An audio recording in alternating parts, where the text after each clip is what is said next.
নমস্কার, welcome back to my channel. আমাদের site engineering কোর্সের আজকে চতুর্থ ক্লাস, ফোর্থ ক্লাস। এই ফোর্থ ক্লাসের আগের ক্লাসে আমরা কী কী দেখেছি? এক্সকাভেশন পর্যন্ত আমরা দেখেছিলাম, অর্থাৎ মাটি খোঁড়া পর্যন্ত। আজকে আমরা জানবো যে পিসিসি, বিএফএস অর্থাৎ ব্রিক ফ্ল্যাট সোলিং এবং স্যান্ড ফিলিং সম্পর্কে, এবং আর এর পরের ভিডিওতে আমরা ফুটিংয়ে যাব, অর্থাৎ ডাইরেক্ট কলমের ফুটিংয়ে রড বাঁধা, এই সমস্ত জিনিস, শাটারিং, এগুলো। আজকে পিসিসি, স্যান্ড ফিলিং এবং বিএফএস জানবো। প্রথমে মাটি খোঁড়ার পরে মাটি যদি নরম থাকে বা ভিজে থাকে, সেখানে আমরা সাধারণত 6 থেকে 9 ইঞ্চি স্যান্ড ফিলিং করি।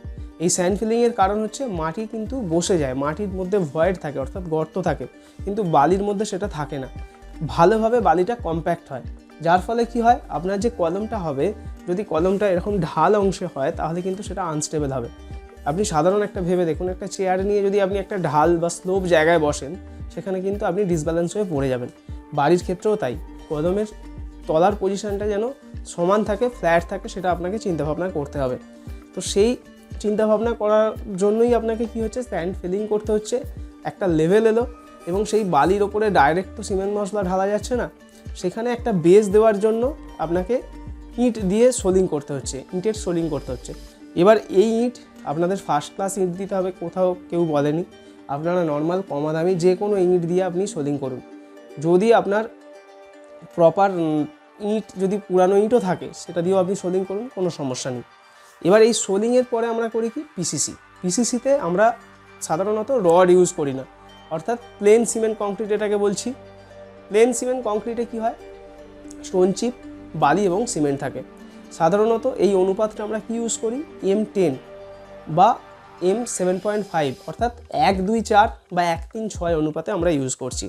এতে কি হয়, এতে আমাদের অতটা হাইফাই কংক্রিটের প্রয়োজন হয় না। সাধারণত পিসিসিটা আমরা দিচ্ছি কিসের জন্য, একটা বেস দেওয়ার জন্য, মেন কলমটা যাতে কলম ঢালাইয়ের সময় বা বাড়ির লোড এলে সেটা বসে না যায় খুব সহজে, সেই কারণে আমরা পিসিসি ইউজ করছি। আদার কোনো কিন্তু পিসিসির কাজ নেই।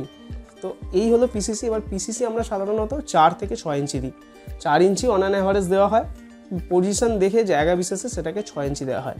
এবার আপনি যদি চিন্তা করেন যে ওপরে যখন কলমের ফুটিং হবে, সেই কলমের ফুটিংটার যে দৈর্ঘ্যটা বা ডেপথটা, সেটা কিন্তু ওই পিসিসির কাজটাও কিন্তু সেখানে ইনভলভ হয়ে যাবে। অর্থাৎ পিসিসি আপনি 4 ইঞ্চি করলেন, কলমের ফুটিং করলেন 12 ইঞ্চি, তাহলে টোটাল ফুটিংটা মোটামুটি কংক্রিটটাকে 16 ইঞ্চির মতো ধরাই চলে। এবার এই পিসিসি করার পরে সেটাকে কিন্তু কিউরিং করতে হবে। এবার কিউরিং সাধারণত 10 ঘন্টা পরেই করা যায়, কারণ সিমেন্টের ফাইনাল সেটিং টাইম হচ্ছে 10 ঘন্টা, ইনিশিয়াল সেটিং টাইম 30 মিনিট। অর্থাৎ সিমেন্টটা প্রাথমিকভাবে সেটিং হয় 8 ঘন্টা বাদে, এবং 10 ঘন্টা বাদে সেটা ফাইনাল সেটিং হয়ে যায়। তো এই 10 ঘন্টা পরে যখন সেটিং হলো, তখন আপনি সেটাকে কিউরিং করুন। যদি গরম এলাকা হয় তাহলে তো অবশ্যই 10-12 ঘন্টা বাদে কিউরিং করতে হবে। আর যদি গরম এলাকা না হয়, অর্থাৎ ঠান্ডা এলাকা হয় বা বর্ষার এলাকা হয়, তাহলে সেটা আপনি 1-2 দিন পর থেকে কিউরিংটা করুন।